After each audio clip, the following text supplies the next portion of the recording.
नमस्कार, मैं ललित नेगी, शारीरिक शिक्षक, केंद्रीय विद्यालय NHPC बनबसा की ओर से विद्यालय प्रबंध समिति के सभी सदस्यों, विद्यालय के छात्र छात्राओं एवं उनके अभिभावकों का हार्दिक स्वागत एवं अभिनंदन करता हूं।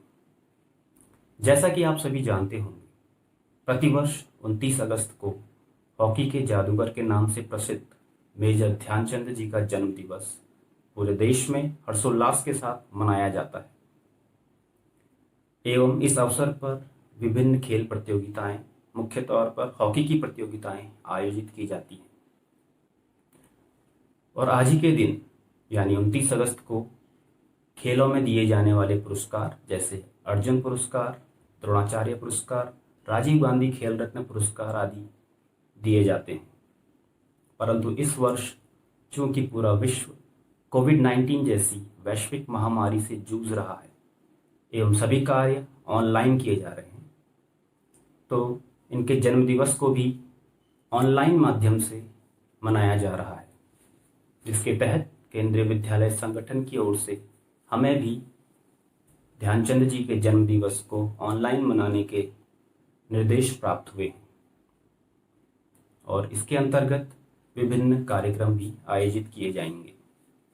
तो आइए मैं अब आपको ले चलता हूँ आज के कार्यक्रम से जुड़े विभिन्न गतिविधियों की ओर और उनसे जुड़े वक्ताओं के बारे में आपका परिचय कराता हूँ।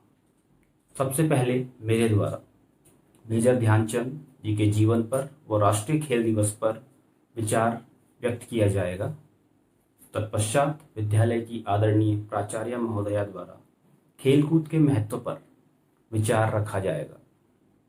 इसके पश्चात विद्यालय के शिक्षक साथी लाइब्रेरियन श्री मुदस्सिर सर, जो कि स्वास्थ्य के प्रति काफ़ी जागरूक हैं एवं विद्यालय की प्रत्येक गतिविधियों में बढ़ चढ़कर हिस्सा लेते हैं, fitness and wellness through sports विषय पर अपने विचार व्यक्त करेंगे।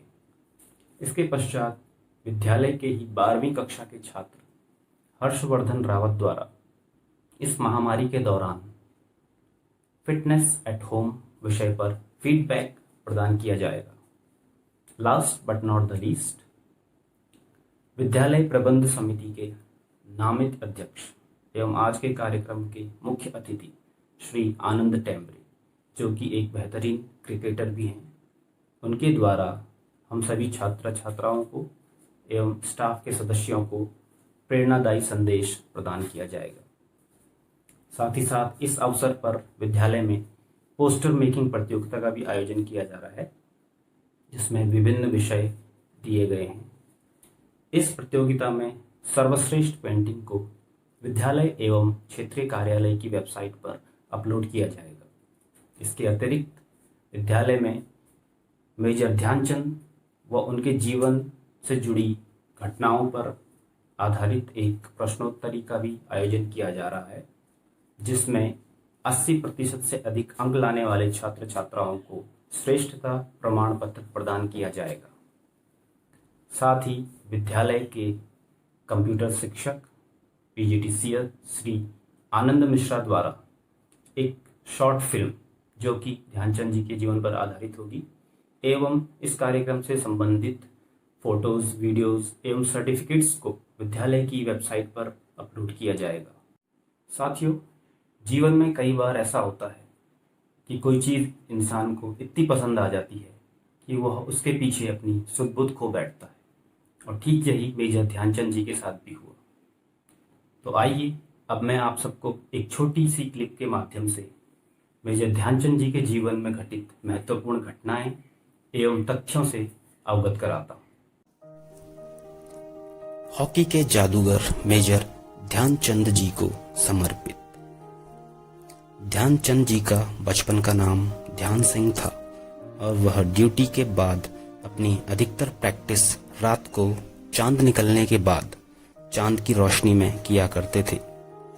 जैसा कि आजकल फ्लड लाइट्स की व्यवस्था है, परंतु उस जमाने में रात्रि के लिए प्रकाश की व्यवस्था नहीं हो पाती थी, तो ध्यान सिंह जी को चांद निकलने का इंतजार करना पड़ता था। चांद की रोशनी में अभ्यास करने की वजह से उनके साथी खिलाड़ी उन्हें चंद नाम से बुलाने लगे, जो कि बाद में उनके नाम से जुड़ गया और वह ध्यानचंद के नाम से प्रसिद्ध हुए। ध्यानचंद जी को बचपन में खेल में कोई रुचि नहीं थी, हालांकि उन्हें सिर्फ कुश्ती पसंद थी। मात्र 16 वर्ष की आयु में सेना से जुड़ने के बाद उन्होंने पहली बार हॉकी को हाथ में लिया। मेजर ध्यानचंद जी ने 3 ओलंपिक गेम्स में प्रतिभाग किया, 1928 Amsterdam Olympic, 1932 Los Angeles Olympic एवं 1936 बर्लिन ओलंपिक्स में। 1928 के एम्स्टर्डम ओलंपिक में ध्यानचंद जी ने बीमार होने के बावजूद नीदरलैंड को फाइनल में 3-0 से हरा दिया, जिसमें से 2 गोल स्वयं ध्यानचंद जी ने किए। इस ओलंपिक में 5 मैचों में 14 गोल के साथ ध्यानचंद जी टॉप स्कोरर रहे। 1932 के लॉस एंजलिस ओलंपिक में भारत ने अमेरिका को फाइनल में 24-1 के अंतर से हराया, जिसमें अकेले 8 गोल ध्यानचंद जी ने किए थे। 1936 के बर्लिन ओलंपिक्स में पहली बार ध्यानचंद जी की कप्तानी में भारत ने जर्मनी को 8-1 के अंतर से हराकर ओलंपिक का तीसरा स्वर्ण पदक प्राप्त किया। इस मैच में जर्मनी द्वारा किया गया 1 गोल पूरे ओलंपिक का एकमात्र गोल था जो भारत के विरुद्ध किया गया था। 1928 एम्स्टर्डम ओलंपिक में सर्वाधिक 14 गोल मारने के बाद नीदरलैंड के अखबारों में ध्यानचंद जी हॉकी के जादूगर के नाम से विख्यात हो गए। 1936 के बर्लिन ओलंपिक में जर्मनी को पराजित करने के बाद वहां के तानाशाह एडोल्फ हिटलर ने ध्यानचंद जी को जर्मनी की नागरिकता व सेना में अच्छे पद का प्रलोभन दिया, परंतु उन्होंने गर्व से मना कर दिया और भारत के लिए ही खेलते रहे।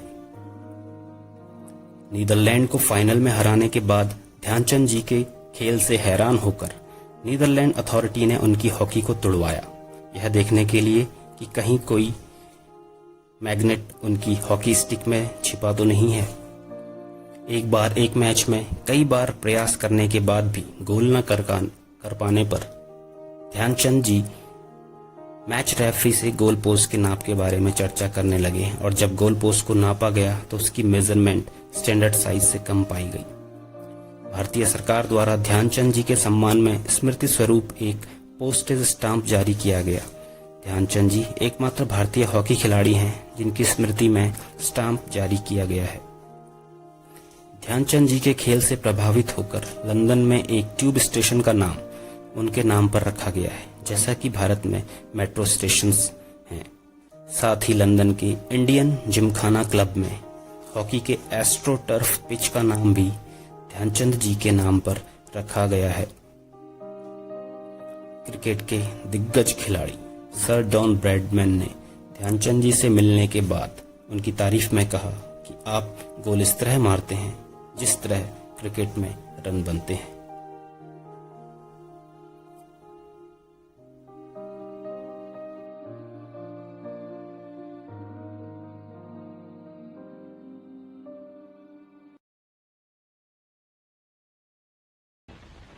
The final of the Olympic hockey. The wonderful Indian team in the white shorts, who so far have scored 30 goals to 0 in the tournament, are playing Germany.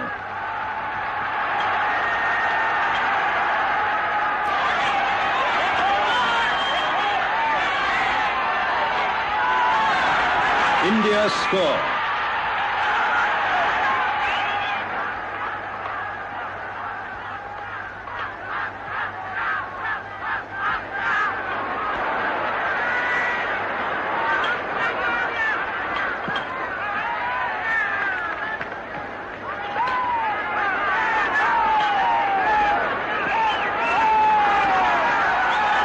India score again.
his score.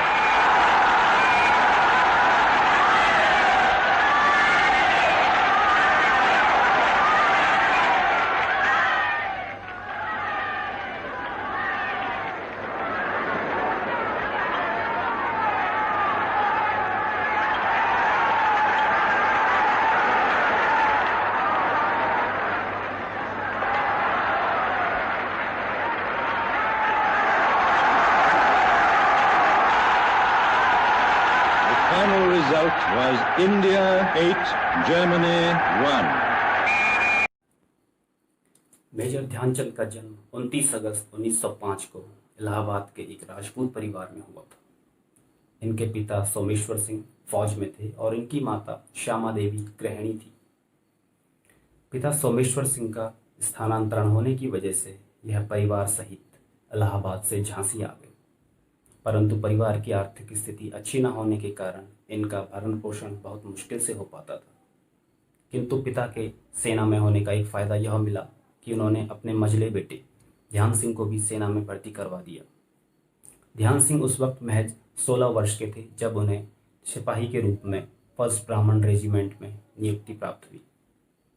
यह वह दौर था जब British officers शाम को football और hockey खेला करते थे और भारतीय सिपाही उनकी बाहर जाती हुई गेंदों को उठाकर उन्हें लौटाया करते थे। मेजर ध्यानचंद भी उन्हीं सिपाहियों में से एक थे जो ऑफिसर्स की बाहर जाती हुई गेंद उठाकर उन्हें दिया करते थे। परंतु गेंद उठाते उठाते कब मेजर ध्यानचंद के हाथ में हॉकी की स्टिक आ गई उन्हें पता ही ना चला और यह मामूली सिपाही एक दिन भारतीय हॉकी टीम का कप्तान बन गया। बात 1936 के बर्लिन ओलंपिक की है और इसमें रोचक बात यह है कि बर्लिन जाने वाली भारतीय हॉकी टीम में मेजर ध्यानचंद का नाम ही नहीं था। उनकी जगह पंजाब के सैयद मोहम्मद जफर को भारतीय टीम का कप्तान बनाया गया था। उस वक्त मेजर ध्यानचंद अपनी बटालियन के साथ मोर्चे पर तैनात थे। हालांकि कलकत्ता में आयोजित किए जाने वाले कैंप में उनका नाम शामिल था, परंतु उनके प्लाटून इंचार्ज ने उन्हें रिलीव करने से मना कर दिया। यह वह दौर था जब द्वितीय विश्व युद्ध की आहट शुरू हो गई थी और बटालियन बर्मा बॉर्डर पर जाने की तैयारी कर रही थी। मेजर ध्यानचंद भी बर्मा बॉर्डर पर जाने की तैयारी कर रहे थे कि उनके प्लाटून कमांडर की नज़र उन पर पड़ी और उन्होंने उनसे पूछा कि तुम यहाँ क्या कर रहे हो। फिर उनके प्लाटून कमांडर ने प्लाटून इंचार्ज को आदेश देते हुए उन्हें कैंप के लिए रिलीव करवाया। मेजर ध्यानचंद जैसे ही कैंप में पहुंचे मानो कैंप में जान आ गई। सैयद मोहम्मद जफर ने कप्तानी से इस्तीफा दे दिया और मेजर ध्यानचंद को कप्तान बनाया गया। मेजर ध्यानचंद को कप्तान बनाने के बाद यह नियति ही थी कि बर्मा बॉर्डर पर जाने वाली बटालियन के सभी सिपाही मारे गए और ध्यानचंद का सौभाग्य था कि वह वहाँ नहीं गए। यदि वह भी वहाँ जाते तो शायद जिंदा लौटकर नहीं आते। परंतु मौत के मुंह से निकलकर मेजर ध्यानचंद कलकत्ता आए और उन्होंने भारतीय हॉकी टीम को स्वर्ण पदक प्रदान करवाया। 1936 का बर्लिन ओलंपिक का जो फाइनल था जिसमें भारत ने जर्मनी को हराया था, यह फाइनल 15 अगस्त को खेला गया था। तब किसको मालूम था कि कालांतर में यही तिथि भारत की आज़ादी की तिथि बनेगी। जब सभी खिलाड़ी जीत का जश्न मना रहे थे तो उस वक्त मेजर ध्यानचंद ना ही साथी खिलाड़ियों के साथ थे और ना ही दर्शक दीर्घा में मौजूद थे। वो उस जगह खड़े थे जहां सभी देशों के झंडे लहरा रहे थे। यह वह जगह थी जहां प्रतिदिन सभी देशों के झंडे चढ़ाए व उतारे जाते थे। मेजर ध्यानचंद भी यूनियन जैक के झंडे के नीचे खड़े थे और उनकी आंखों में आंसू थे। सभी साथी खिलाड़ी उनके भागकर उनके पास पहुंचे। तब उन्होंने साथी खिलाड़ियों से कहा कि काश यहाँ यूनियन जैक की जगह तिरंगा होता। भले ही ध्यानचंद के नाम के आगे मेजर लिखा जाता हो, परंतु सच यह है कि वह एक सिपाही के रूप में भर्ती हुए और सिपाही के पद से ही रिटायर हुए। बड़ा परिवार होने और सीमित तनख्वाह होने की वजह से ध्यानचंद जी को सारा जीवन आर्थिक तंगी से गुजरना पड़ा। इस बीच दुर्भाग्य से उनके भाई रूप सिंह का निधन हो गया। भाई के निधन से मेजर ध्यानचंद बुरी तरह टूट गए और स्वयं भी बीमार पड़ गए। अंत में 3 दिसंबर 1979 को लीवर कैंसर से पीड़ित होने की वजह से मेजर ध्यानचंद जी ने दिल्ली में अंतिम सांस ली। अब यदि अंतर्राष्ट्रीय खेल जगत की बात की जाए तो भारत का खेलों की दुनिया में कोई खास दखल नहीं है। वर्तमान में एक क्रिकेट ही है जो सबसे मजबूत टीम मानी जाती है, परंतु जो स्वर्णिम सफलता हॉकी ने भारत को दिलाई है शायद ही ऐसी कोई दिला पाए, और उसमें भी मेजर ध्यानचंद का परिवार के बिना यह स्वर्णिम गाथा नहीं लिखी जा सकती। मेजर ध्यानचंद का परिवार देश का इकलौता परिवार है जिसने भारत को अंतर्राष्ट्रीय स्तर पर 13 medal दिलवाए,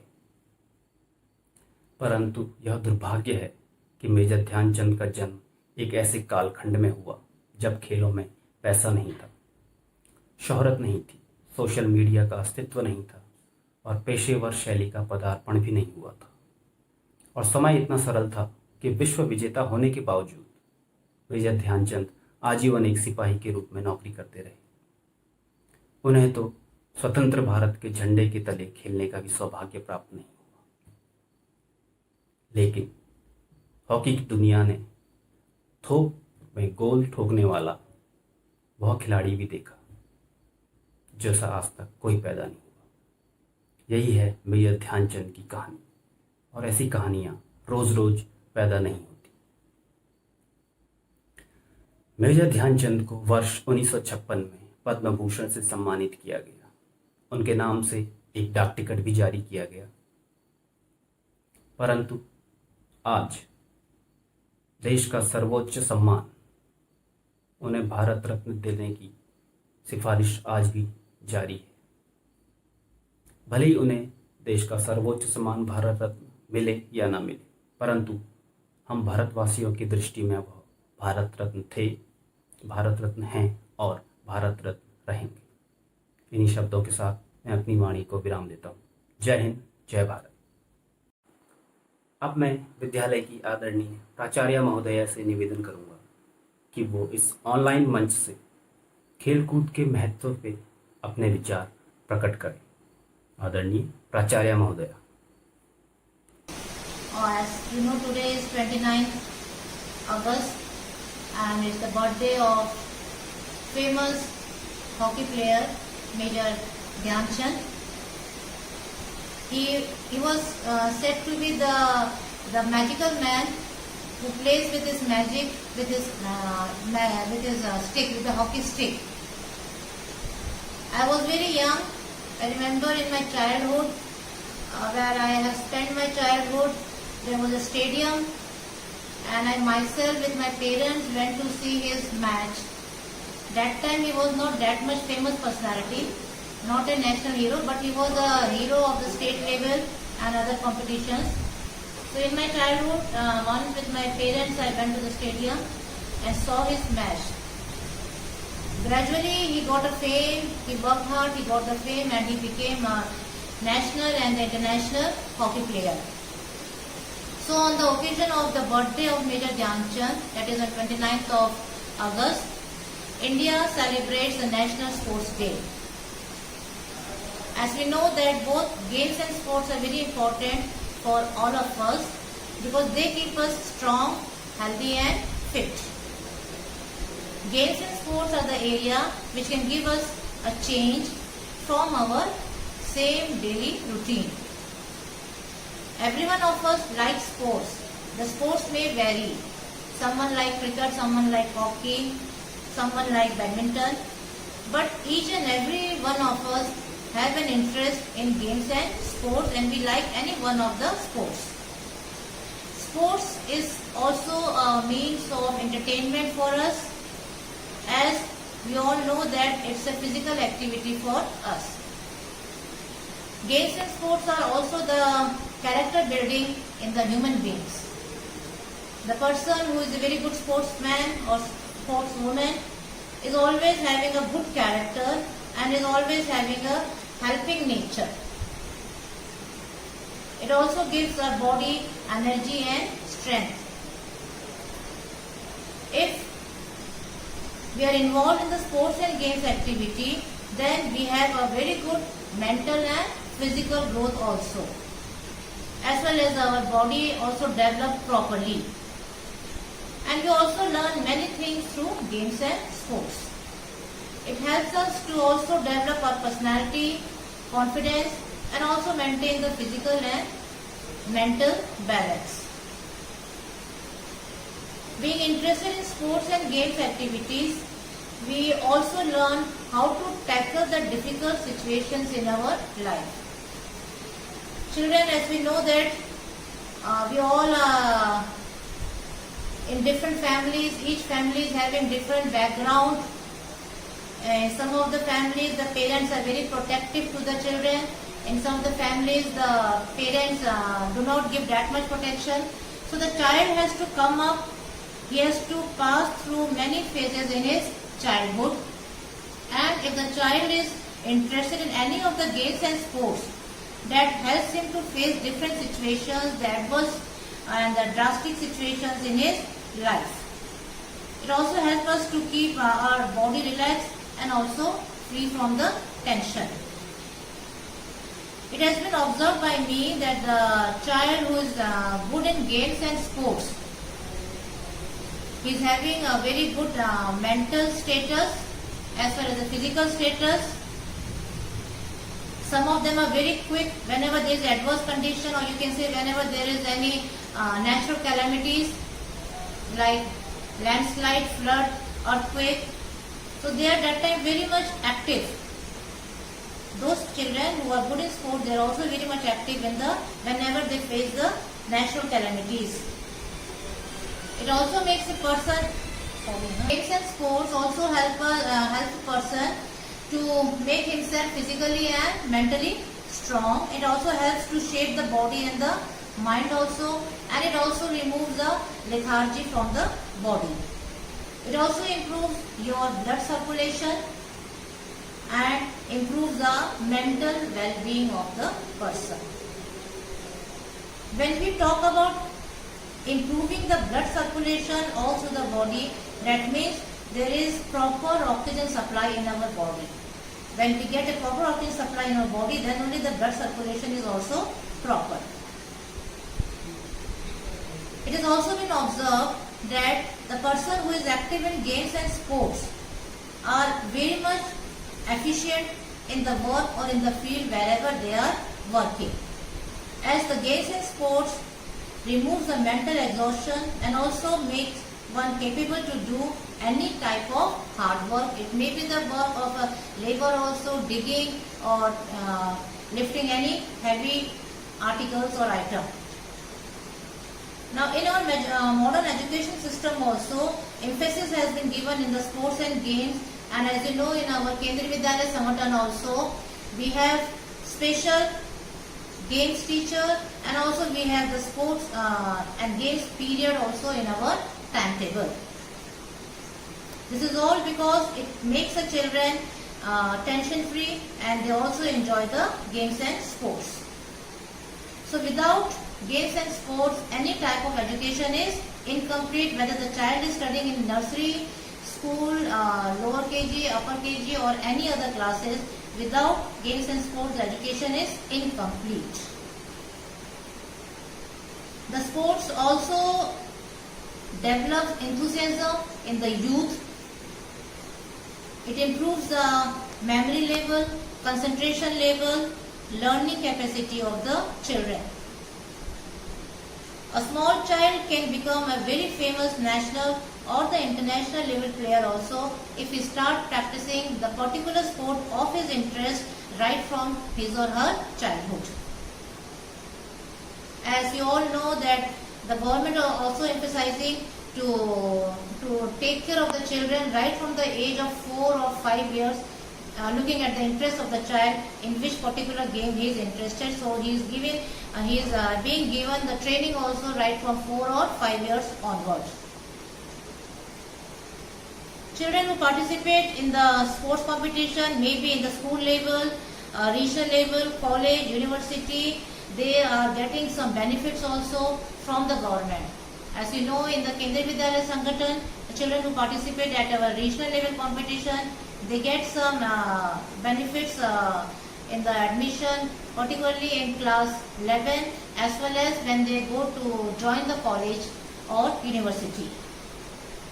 Same thing with the children who have participated in the national Kendriya Vidyalaya Sangathan games and sports, and also who participate in the SGFI. They also get some quota for the further studies, for the further admission, and sometimes in the job also. So my request to all the children is that if you are not an active person in games and sports, right from today onward, start playing any particular game or sports of your interest. Start initially with few limited times, say you play for 10 to 15 minutes, and then gradually you can increase your time limit of playing any particular game or sports.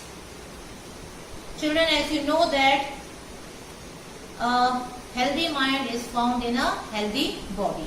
So if you are healthy, physically you are healthy, you will have a healthy mind also in your healthy body.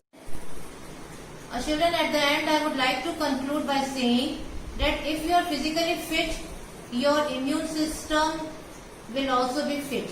When we talk about immune system, that means our heart, our lungs and all the body organs should be fit. Keeping the immune system fit, that means you have to be physically fit, and when your immune system is strong, the common disease which is prevailing nowadays, COVID-19 caused by coronavirus, will not attack you. It will remain far away from you, from your body, because the coronavirus which causes COVID-19 attacks only those persons whose immune system is very, very weak. So to keep your immune system strong, you should be physically fit. Daily do exercises for 20 to 25 minutes, and also take good diet, take good food. Good food in the sense means the fresh vegetables which are rich in vitamins and minerals. So I end this message to the children by concluding that keep your immune system strong. Thank you. Thank you so much ma'am. अब मैं विद्यालय के साथी शिक्षक Shri Mudassir sir को अपने विषय पर विचार व्यक्त करने के लिए आमंत्रित करता हूँ। Shri Mudassir sir. Hello everyone, thank you Lalit sir. Friends, as we all know that a healthy mind resides in a healthy body. स्वस्थ शरीर में ही स्वस्थ मस्तिष्क का निवास होता है, हम सभी बहुत अच्छी तरह जानते हैं। जैसा हम सबको पता है कि हम इंडिया में नेशनल स्पोर्ट्स डे 29 अगस्त को we are going to celebrate it. Major Dhyanchand जो इंडियन हॉकी विजार्ड कहे जाते हैं, उनका बर्थडे है, उसे हम लोग सेलिब्रेट कर रहे हैं। और आज जो व्यूज़ मैं आपके साथ शेयर कर रहा हूँ वो ये हैं कि wellness through games and sports, किस तरह से गेम्स एंड स्पोर्ट्स के थ्रू हम वेलनेस को, फिटनेस को प्राप्त कर सकते हैं। सबसे ज़रूरी एस्पेक्ट आज जो प्रेजेंट सिनेरियो उसमें हो चुका है कि आपकी बॉडी और आपका मेंटल स्टेटस, आपका मेंटल लेवल फिट होना चाहिए। और ये फिटनेस कैसे आएगी? ये फिटनेस तभी आएगी जब हम अपनी बॉडी के साथ जस्टिफाई करेंगे, जब हम बॉडी के साथ मेहनत करेंगे। फिट होना अलग है, मस्कुलर होना अलग है। मस्कुलर मैन जो जिम जाकर के या किसी तरह से अपने मसल्स को डेवलप करते हैं, ज़रूरी नहीं वो फिट हों। फिट वो है जो फिजिकली भी फिट है और मेंटली भी फिट है, जिसका दिमाग भी अच्छी तरह से काम करता है और जिसका शरीर भी अच्छी तरह से काम कर सकता है, जो समय आने पर दौड़ भी सकता है, समय आने पर पुशअप्स भी लगा सकता है, समय आने पर दंड बैठक भी लगा सकता है, फैसले ले सकता है। सही फैसले क्या हैं? तो ये सारी चीज़ें तभी हमारे अंदर डेवलप होंगी जब हमारा शरीर चुस्त होगा। जब हमारा शरीर चुस्त होगा तभी हमारा दिमाग भी चुस्त होगा, और जब हमारा दिमाग चुस्त होगा तो जीवन के जितने भी फैसले हैं उन्हें हम बहुत अच्छी तरह से ले पाएंगे। तो ये ज़रूरी हो जाता है हमारे लिए कि हम अपने शरीर का ख्याल रखें। शरीर का ख्याल हम किस तरह से रख सकते हैं? अच्छी डाइट सबसे पहली है, अच्छी डाइट। शरीर के लिए जो रिक्वायर्ड न्यूट्रिएंट्स हैं, प्रोटीन्स हैं, विटामिन्स हैं, कार्बोहाइड्रेट्स हैं, मिनरल्स हैं, उनको सही समय पर सही मात्रा में आपके शरीर में पहुंचना बहुत ज़रूरी है। आज हम सभी जानते हैं कि खाने पीने में किस किस तरह की मिलावट और किस किस तरह की परेशानियां खाने पीने में आ रही हैं। तो इस जीवन में, इस लाइफ स्टाइल में ये बहुत ज़रूरी हो जाता है कि हम हेल्दी खाएं। जब तक हम हेल्दी खाएंगे नहीं, हमारे शरीर में जो पौष्टिक तत्व हैं, जो न्यूट्रिएंट्स हैं, नेसेसरी न्यूट्रिएंट्स हैं, जब वो सफिशिएंट क्वांटिटी में अवेलेबल नहीं होंगे तो बॉडी उतना मेहनत नहीं कर पाएगी जितना मेहनत हम उससे एक्सपेक्ट करते हैं। तो ये ज़रूरी हो जाता है कि सबसे पहले हेल्दी खाना। आज ये किसी से छिपा नहीं है कि मार्केट में कितने सारे प्रोडक्ट्स, रेडीमेड प्रोडक्ट्स अवेलेबल हैं, जिसमें चाउमीन है, पिज़्ज़ा है, बर्गर है, मोमो है, जो हम बहुत शौक से खाते हैं, बहुत मज़े लेकर खाते हैं, स्टेटस सिंबल समझते हैं इसको। दूसरी चीज़ें क्या हैं जो आज हमारी यंग जनरेशन है, तरह तरह की जो बैड हैबिट्स हैं, तरह तरह की जो माल प्रैक्टिसेस हैं उसमें इन्वॉल्व होती जा रही है। स्मोकिंग है, टेकिंग अल्कोहल है, कंजम्पशन ऑफ अल्कोहल है, जिसमें तरह तरह की चीज़ें हैं, मैं यहाँ उसको मेंशन नहीं करना चाहता आप लोगों के साथ। तो उनको कंज्यूम करते हैं और कंज्यूम करने से क्या है कि बॉडी अंदर से खोखली होती जाती है। ये ऐसा जहर है जो हम शुरू में जब कंज्यूम करते हैं, जब हम शुरू में इसको लेते हैं तो बहुत अच्छा लगता है, लेकिन जब एक बार हमारा जिस्म, हमारा शरीर, हमारी बॉडी उसकी आदी हो जाती है, उसकी लत लग जाती है, तो फिर वो जिस्म को अंदर ही अंदर खोखला करना शुरू कर देता है। तो ऐसी नौबत ही ना आने दें, हम ऐसे हाथों में अपने आप को डालें ही ना, हम उस रास्ते पर ही ना चलें जिस रास्ते पर चलकर हमारे शरीर का विनाश हो, हमारा शरीर बर्बाद हो, बेकार हो। तो उससे बचने के लिए, जैसा ये भी कहा जाता है कि एवरीथिंग इज एनर्जी, यानी किसी न किसी फॉर्म में एनर्जी हमारे पास मौजूद है, हमारे शरीर में भी बेपनाह एनर्जी है। तो ज़रूरत हमें किस चीज़ की है, उस एनर्जी को ऐसा मान लें कि जैसे पानी का बहाव एक ज़बरदस्त आया हुआ है और वो आपके घर की तरफ आने वाला है, आपके घर की तरफ आ जाएगा तो आपका घर बह जाएगा। आपके पास क्या रास्ता बचता है कि आप अपने घर से पहले जो पानी बहाव आपके घर की तरफ आ रहा है, वहाँ पर आप कुछ ऐसा दीवार बना दें, कुछ ऐसा उस जो पानी का रास्ता है उसको आप डाइवर्ट कर दें किसी तरह से, कि जिससे कि वो आपके घर की तरफ आने के बजाय उसका फ्लो किसी और तरफ हो जाए। जब ऐसा होगा तो आपका घर सेफ हो जाएगा और वो पानी का जो फ्लो है वो दूसरी तरफ चला जाएगा। इसी तरह से एनर्जी का हिसाब है कि जो एनर्जी आपके पास है, अगर उस एनर्जी को आप पॉजिटिव कामों में लगाएंगे, फिटनेस में लगाएंगे, दौड़ने में लगाएंगे, भागने में लगाएंगे, डिप्स लगाने में लगाएंगे, पुशअप्स लगाने में लगाएंगे, तो वो एनर्जी आपकी बॉडी को बिल्डअप करने में आपकी हेल्प करेगी। जब आपकी बॉडी फिट होगी तो आप हर तरह की मुश्किलों का, हर तरह की परेशानियों का सामना कर पाएंगे, उनसे लड़ पाएंगे। और जब शरीर ही कमज़ोर होगा, जब आपके अंदर एनर्जी ही नहीं होगी, जब आप बुरी संगतियों में पड़े होंगे, जब आप उन चीज़ों को कंज्यूम कर रहे होंगे जो आपके यूज़ की नहीं है, जो आपके लिए हार्मफुल हैं, तो फिर शरीर आपका साथ नहीं देगा, निगेटिविटी आपके ऊपर हावी होने लगेगी। और एक बार अगर आपके ऊपर निगेटिविटी हावी हो गई तो फिर आप किसी भी काम को पॉजिटिविटी के साथ नहीं कर पाएंगे। पॉजिटिविटी गेन करने के लिए आपकी बॉडी का फिट होना बहुत ज़रूरी है, और बॉडी को फिट रखने के लिए उसके अंदर हेल्दी खाना, उसके अंदर जो न्यूट्रिएंट्स हैं, जो कार्बोहाइड्रेट्स हैं, जो मिनरल्स हैं, जो विटामिन्स हैं, प्रोटीन्स हैं, जो भी whatever is required there for your body, for the fitness of your body, that must be there. You must consume those things which are required by your body to make it fit. ठीक है, और ये सब कब होगा? जब हम sports में अपने आप को इन्वॉल्व करेंगे, जब हम रनिंग करेंगे, जब हम दौड़ लगाएंगे, है ना। देख रहे हैं जी, किसी से छुपा नहीं है कि हमारी जो स्पोर्ट्स मिनिस्ट्री है, हमारे माननीय प्रधानमंत्री जी श्री नरेंद्र मोदी जी लगे हुए हैं। मेजर राज्यवर्धन सिंह राठौड़ जी हैं जिन्होंने फिट इंडिया के लिए बोला है। हमारे पीईटी सर जो हैं ललित मोहन सर, उन्होंने 25 dips per day for 25 days, ये एक उन्होंने और उनके साथियों ने मिलकर के एक ये मिशन चलाया था कि 25 पुशअप्स रोज लगाने हैं 25 दिन तक। और वो उन्होंने एक चेन बनाई और वो चेन पता नहीं ऑल ओवर इंडिया फैल गई। उसमें लोग इन्वॉल्व हुए, लोग जुड़ते गए, फिर लोगों ने रिएक्शंस आना शुरू हुए उसके लोगों के उनके पास कि हम बहुत अच्छा फील कर रहे हैं, जो नेगेटिविटी है वो समहाउ रिड्यूस हुई है, कम हुई है। और ये जो कोविड-19 सबको पता है पेंडेमिक चल रहा है, इसमें अपने आपको फिट रखने के लिए, मेंटली फिट रखने के लिए ये it becomes compulsory for us to have a healthy diet, to work out regularly, to make us fit, to keep us fit. तो मैं आप सबसे यही कहना चाहूँगा कि आप लोग यंग जनरेशन हैं, फ्यूचर है हमारे देश का, अपने आप को फिट रखने की कोशिश कीजिए स्पोर्ट्स के थ्रू, गेम्स के थ्रू। अपने आपकी जो एनर्जी है उसको पॉजिटिव वेज में लगाइए, अच्छा सीखिए, दौड़िए, भागिए, खूब खेलिए, पढ़ाई को भी समय दीजिए, ये इट्स वेरी कंपलसरी फॉर अस। तो इन्हीं शब्दों के साथ मैं ये कहना चाहता हूँ कि स्पोर्ट्स और गेम के माध्यम से हम फिटनेस को गेन कर सकते हैं। तो आइए एक बार फिर हम सब ये वादा करें, कोशिश करें कि अपने आप को मेंटली और फिजिकली फिट रखेंगे। किसी भी तरह की जो निगेटिविटी है उसको अपने पर हावी नहीं होने देंगे। किसी भी तरह की जो माल प्रैक्टिसेस हैं, जो कंजम्पशन है हमारी बॉडी के लिए, जो हार्मफुल थिंग्स हैं उनका जो कंजम्पशन है उसको हम नहीं करेंगे। अपने आप को फिट रखेंगे। जब हम फिट रहेंगे तो देश के जो जिम्मेदारियां हैं हमारे ऊपर, जो देश के प्रति, उन्हें हम शोल्डर कर पाएंगे, देश को अपने आगे ले जा पाएंगे। इन्हीं शब्दों के साथ मुझे सुनने के लिए आप सबका बहुत बहुत धन्यवाद। मैं उम्मीद करता हूं, बल्कि पूरा यकीन है कि हमारे बच्चे अपने आप को फिट रखने का भरपूर प्रयास करेंगे।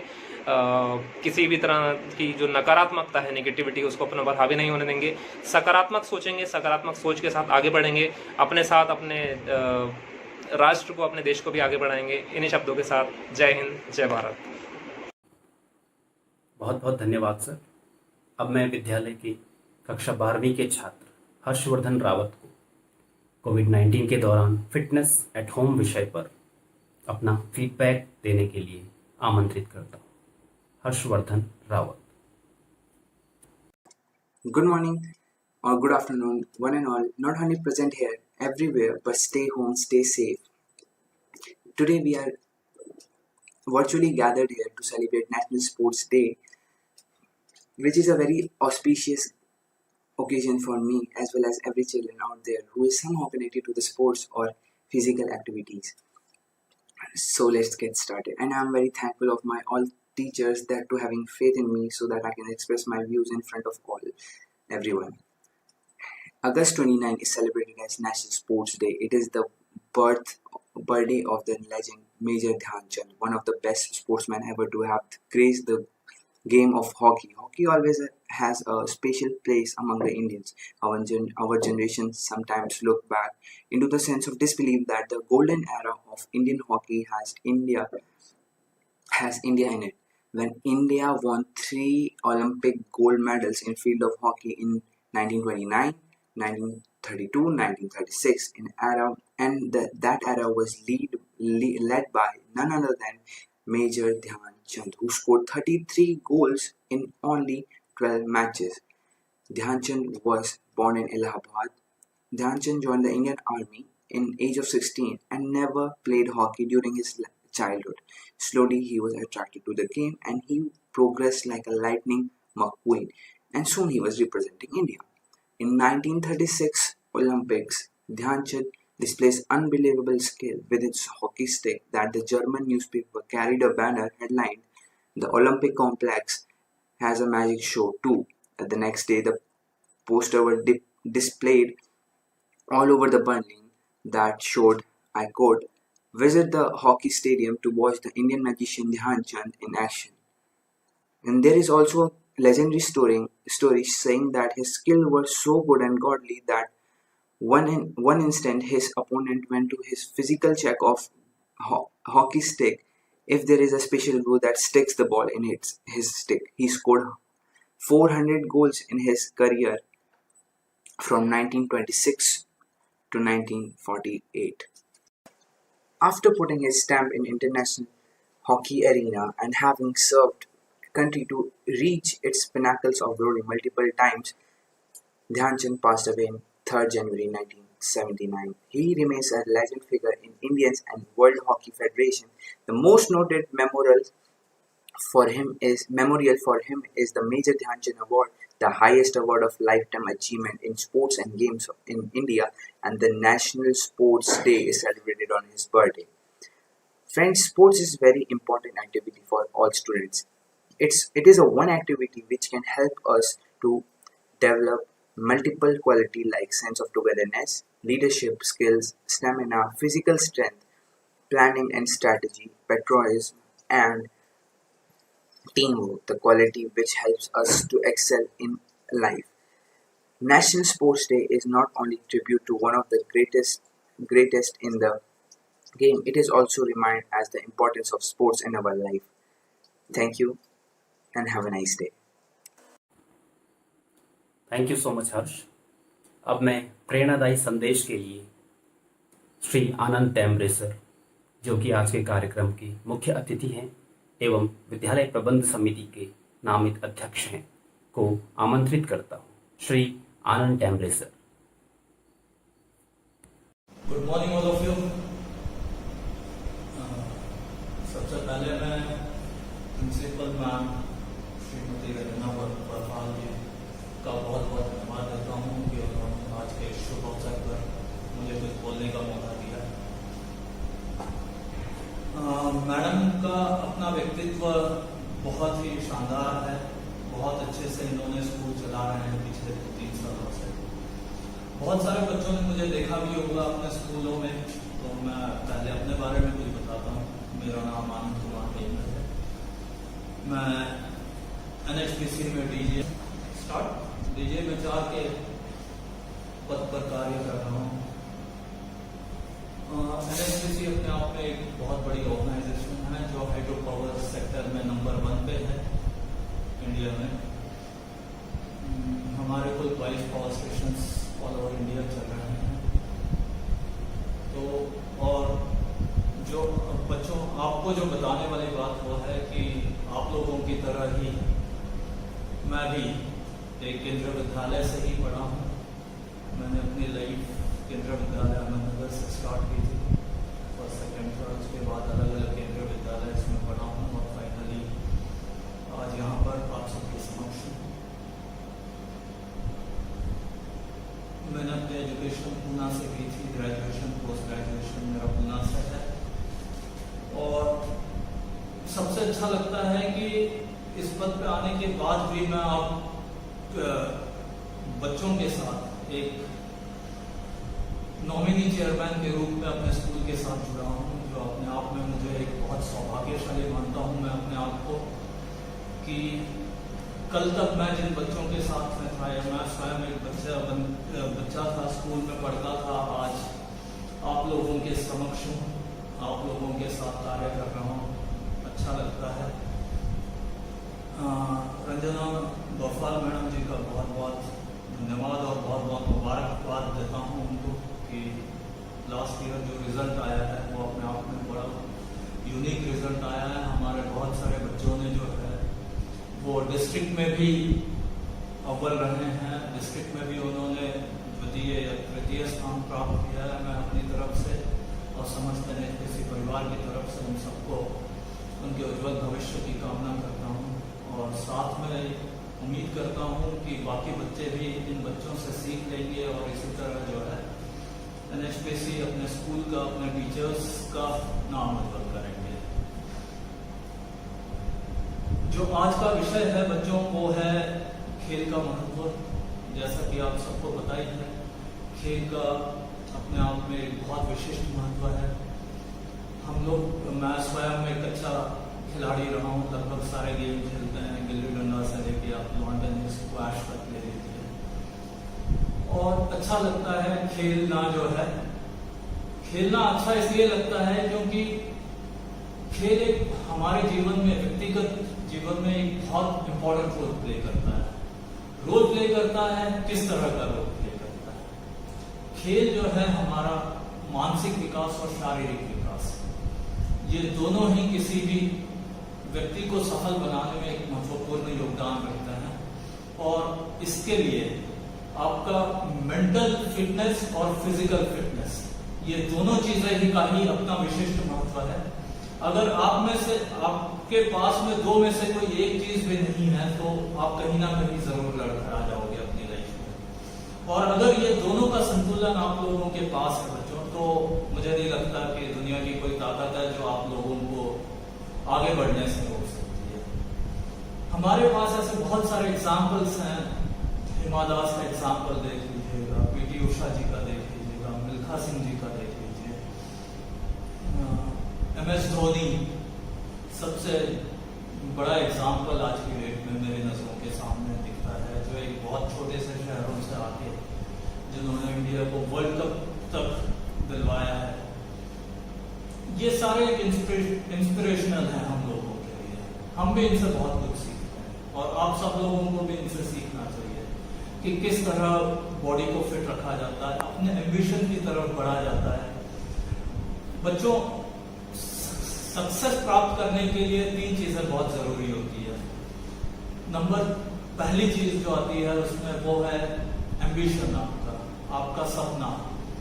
और मेरे हिसाब से हर बच्चे को सपना जरूर देखना चाहिए कि कल वो क्या बनना चाहता है, और उस सपने को प्राप्त करने के लिए आपके पास में जो नॉलेज है वो एक दूसरे लेवल पे बात आती है। सेकंड स्टेप उसका नॉलेज ही होता है। उतना पर्टिकुलर, माना कि आप स्पेस साइंटिस्ट बनना चाहते हैं और आपका मैथ्स और साइंस अच्छा नहीं है, तो ऑफकोर्स आप नहीं बन पाओगे, अपना सपना पूर्ण नहीं कर पाओगे। तो वो जो विशेष नॉलेज होती है एक पर्टिकुलर फील्ड के लिए, वो बहुत जरूरी है। तीसरा स्टेप पे आता है स्किल्स का। स्किल्स अपने आप में एक बहुत जरूरी है। स्किल्स होती है कि जो उन सपनों को प्राप्त करने के लिए आपकी जो मेहनत और कोशिशें है उसका स्किल कहा जाता है। कि जैसे इलेक्ट्रिकल इंजीनियर बनने के लिए हथियार, बेसिकली इलेक्ट्रिशियन का जॉब उसको आना ही चाहिए। तो ये एक इम्पोर्टेंट बात है, और अगर आपके पास में ये तीनों चीजें हैं तो मुझे नहीं लगता कि दुनिया की कोई ताकत आपको आगे बढ़ने से रोक पाएगी। बच्चों, बहुत सारी चीजें हैं इस दुनिया में जिससे हम सीखने की कोशिश करते हैं। पहली चीज तो आपकी जो है वो है आपका इंटरनल हार्डवेयर और सॉफ्टवेयर। हार्डवेयर से यहाँ पे मेरा मतलब आता है कि आपका बॉडी स्ट्रक्चर, जो आउटर है आपका बॉडी स्ट्रक्चर, और उसके बाद आता है आपका सॉफ्टवेयर। सॉफ्टवेयर में आपकी स्किल्स, नॉलेज, आपका इंटरनल बॉडी पार्ट, जो आपके ड्रीम्स हैं उसको पूर्ण करने की चीज है, जो आपकी बिलीफ है वो चीजें आती है। तो सपना देखना बहुत ज्यादा जरूरी है, और इसलिए आप खूब सपने देखिए। इसका मतलब यह नहीं है कि आप सोते रहिए, सपने ही देखते रहिए, लेकिन सपनों को डॉक्टर एपीजे अब्दुल कलाम जी ने एक बहुत अच्छी बात कही है कि सपने हमें वो नहीं है कि जो हमें सोने देते हैं, सपने वो होते हैं जो हमें जागने पे मजबूर करते हैं। तो ये एक बहुत अच्छा इंस्पिरेशनल बात है इनके, डॉक्टर एपीजे कलाम साहब की। उसके बाद जो आता है बच्चों, खेल अपने आप में शारीरिक और मानसिक विकास को करता ही करता है। मेरे लिए जो है खेल से सीखने की सबसे इम्पोर्टेंट बात जो मैं पर्टिकुलर रूप में मानता हूँ, अपने व्यक्तिगत रूप में मानता हूँ उस चीज को, वो ये है कि खेल हमें एक बहुत इंपॉर्टेंट चीज सिखाती है। वो चीज है क्या, सब बताओगे? कोई, मैं बताता हूँ। जो मैं पर्टिकुलरली मानता हूँ इस चीज को, वो ये है कि हम अपनी गलतियों से ही सीखते हैं। मान लीजिए कि आपको एक पर्टिकुलर रेस में पार्टिसिपेट कर रहे हैं, आप उसमें पीछे रह गए हो, तो पीछे रहने का मतलब ये नहीं है कि आप नहीं दौड़े। इसका मतलब यह है कि आप अपने आप को एनालिसिस कीजिए कि आप में कहाँ कमी हो रही है। तो ये एक बहुत इंपॉर्टेंट चीज जो मैं समझता हूँ कि खेल हम लोगों को सिखाते हैं।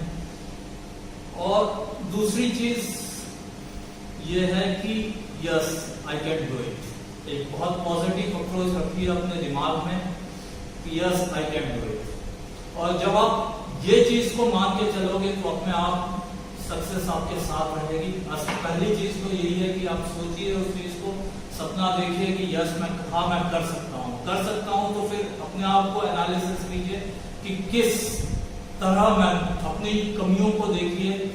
मैं मानता हूँ कि हर बच्चे में हर स्किल नहीं होती है। कुछ बच्चे पढ़ाई में बहुत तेज होते हैं, कुछ बच्चे इंस्ट्रूमेंट्स में बहुत तेज होते हैं, कुछ कल्चरल एक्टिविटीज में बहुत तेज होंगे, तो वो उनके प्लस पॉइंट्स हैं। लेकिन स्पोर्ट्स के साथ साथ आपको पढ़ाई की तरफ भी उतना ही ध्यान देना है। पढ़ाई के बिना कोई भविष्य नहीं है बच्चों। पढ़ाई, यकीन मानिए, कोई भविष्य नहीं है, कोई नहीं पूछेगा। आप किसी भी सक्सेसफुल आदमी को देखिए, उसमें एजुकेशन के कारण ही वो आज की डेट में इतना एक सफल और सक्सेसफुल इंसान बना है।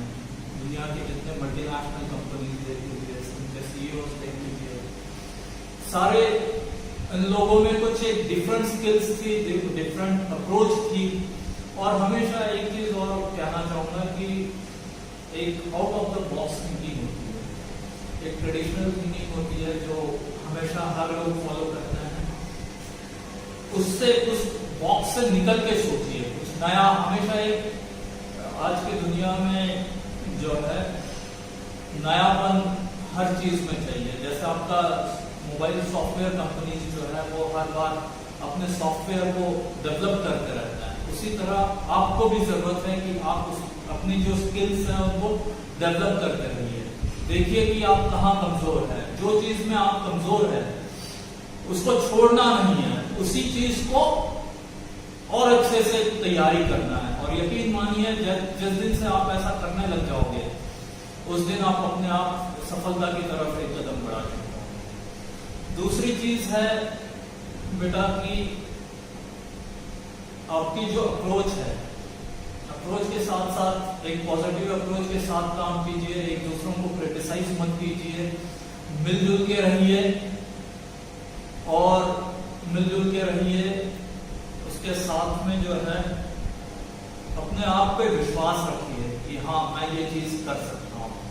जब ये विश्वास अंदर से आएगा तो नेचुरल है कि आपको को वो एक अतिरिक्त ऊर्जा प्रदान करेगा towards achievement of your goals, achievement of your success. तो ये एक बहुत इंपॉर्टेंट बात है, इसकी तरफ ध्यान रखिएगा। एक दूसरे बच्चों को क्रिटिसाइज मत कीजिए, सबको साथ में लेके चलिए और हमेशा पॉजिटिव सोचिए। सबसे अच्छी बड़ी बात जो है, क्योंकि बिना पॉजिटिव जो आप जिसने ये पहले ही सोच लिया कि हाँ मैं ये रेस नहीं जीत पाऊंगा, वो यकीन मानिए वो कभी नहीं जीत सकता है। एक अच्छे अप्रोच और पॉजिटिव अप्रोच के साथ अपने ड्रीम की तरफ आगे बढ़िए, जरूर आप लोगों के सफलता कदम चूमेगी आपकी। और बच्चों अंत में मैं यही कहूंगा कि आजकल जो देश के हालात चल रहे हैं कोविड-19 के चलते हुए,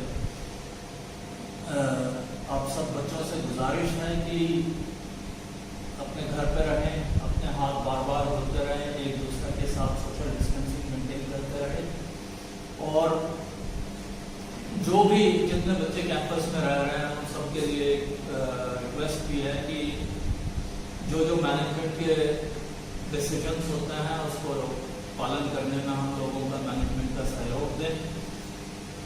और एक बार फिर मैं प्रिंसिपल मैडम, समस्त शिक्षकगण, समस्त विद्यार्थियों को अपनी तरफ से बहुत बहुत शुभकामनाएं देता हूँ कि वो सकुशल रहे। इस कोविड-19 से बचने के लगभग सारे तरीके आप लोग अच्छे से इम्प्लीमेंट कीजिए और मैनेजमेंट का सहयोग कीजिए। बहुत बहुत धन्यवाद। Thank you.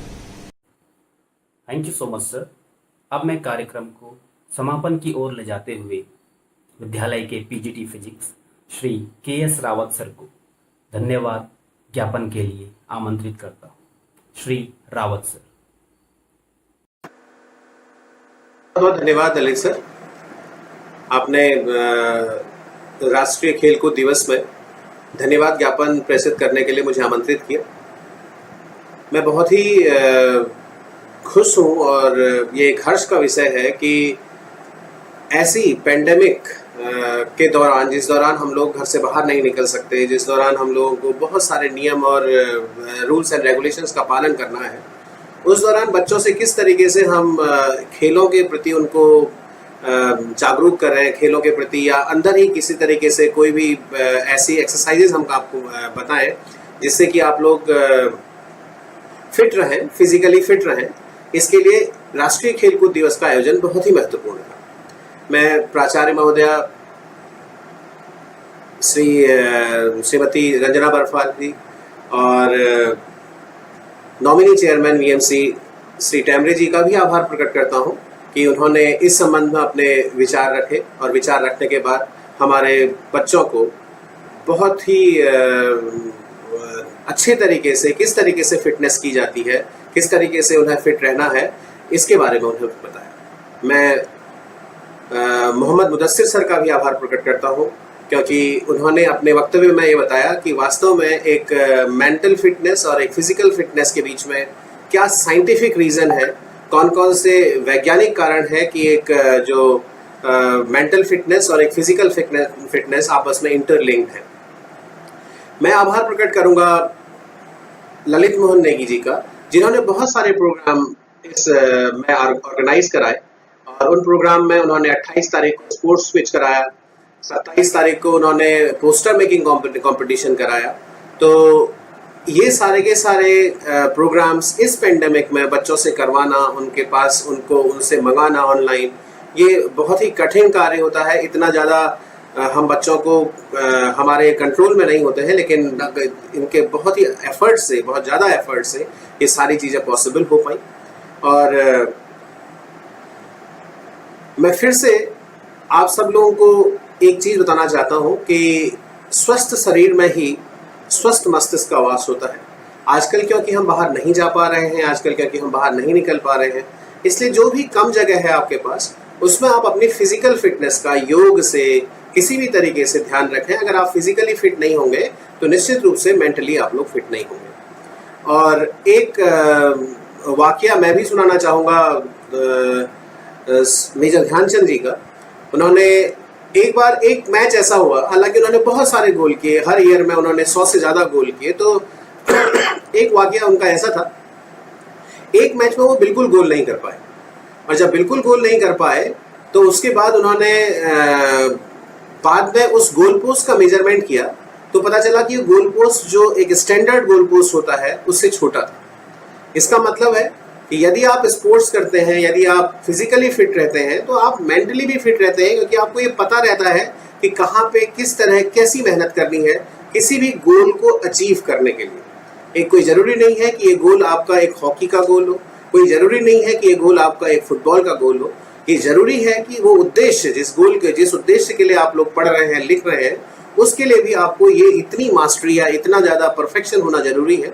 और ये तो आपका तभी आएगा जब आपका शरीर, आपका मस्तिष्क दोनों ही स्वस्थ होंगे। मैं एक बार फिर से अपने nominee chairman, assistant general manager Shri Anand Tembre ji, principal ma'am Lalit Mohan Negi sir, Mudassir sir और सारे के सारे पेरेंट्स और बच्चे जो भी इस प्रोग्राम को देखेंगे, उन सब का आभार प्रकट करता हूं। और कहना चाहता हूं कि आप सब लोग निश्चित रूप से इस प्रोग्राम को देखें और वाइडली इसे स्प्रेड करें, जिससे कि हमारे बच्चे एक स्वस्थ जीवन व्यतीत करें और साथ ही साथ एक अच्छे मस्तिष्क के साथ अपने जितने भी एग्जाम हैं उन सब में कामयाब हों। बहुत बहुत धन्यवाद। एक बार फिर से आप लोगों का आभार कि आपने फिर से मुझे एक मौका दिया। धन्यवाद। नमस्कार।